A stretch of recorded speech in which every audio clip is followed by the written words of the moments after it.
آج ہم نظر بد کے بارے میں سنیں گے۔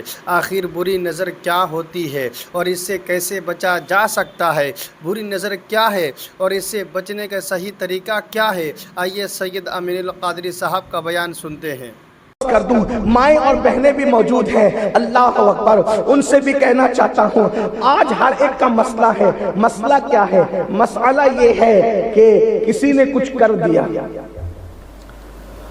کسی نے کچھ کر دیا، کرتے بھی لوگ، کیونکہ پہلے لوگ میدان میں لڑتے تھے، اب لوگ میدان میں نہیں لڑتے، اب لوگ گھر بیٹھ کر کے ایسی کوشش کرتے ہیں جس سے آپ کو تھکائیں، پریشان کریں، لیکن 98% لوگوں کو کسی نے کچھ کیا ہوا نہیں ہوتا، 2% ہے بیچارے بس۔ پھر اس کے بعد نظر بھی آپ کو لگتی ہے، نظر بد بھی ہے۔ حدیث پاک کا مفہوم ہے میری امت میں اکثر اموات ہوگی تو نظر بد کی وجہ سے، بری نظر کی وجہ سے۔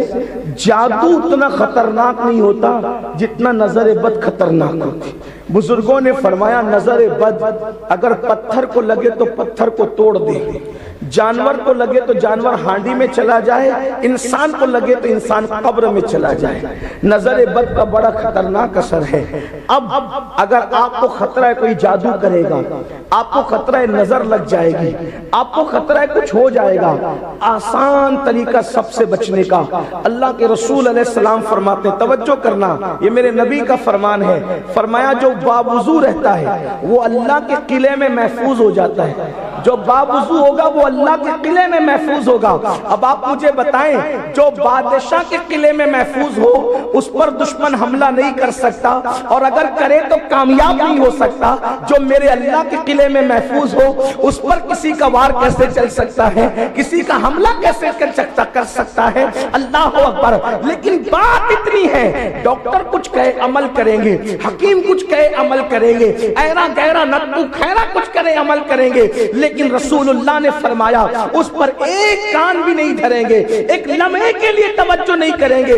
مسلمانوں کی تباہی اور بربادی کی سب سے بڑی وجہ یہ ہے مصطفیٰ جان رحمت کی سنتوں سے دور ہونا، آقا کی تعلیمات سے دور ہونا، اسی لیے ذلیل، اسی لیے رسوا، اسی لیے تباہ، اسی لیے برباد ہو رہے ہیں۔ میں پوچھنا چاہتا ہوں آپ اس پر ذرا غور تو کریں گھر جا کر کے، اللہ کے قلعے میں وہ محفوظ ہے جو باوضو ہے۔ اللہ کا قلعہ کسے کہتے ہیں؟ اللہ اکبر۔ خدا جس کو اپنے حصار میں لے لے، خدا جس کو اپنی حفاظت میں لے لے، میں سمجھتا ہوں ہر دشمن سے بچنے کا سب سے بہترین کوئی ذریعہ ہے تو وہ وضو ہے۔ اب مجھے بتاؤ مسلمانوں، وضو کی شان کا جب یہ عالم ہے تو نماز کی شان کا عالم کیا ہے؟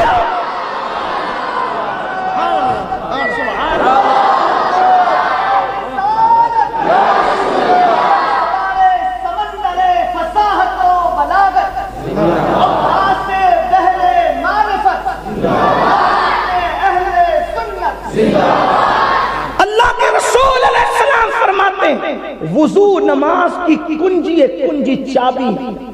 جب چابی کا یہ عالم ہے، جب چابی کا یہ عالم ہے تو جب جس چابی سے وہ نماز کے جو دروازے کھلتے ہیں اس نماز کا عالم کیا ہوگا؟ اور اس امت کا حال یہ ہے، اللہ اکبر، سب کے دروازے پر دستک دینا تو گوارا ہے لیکن رب کے دروازے پر دستک دینا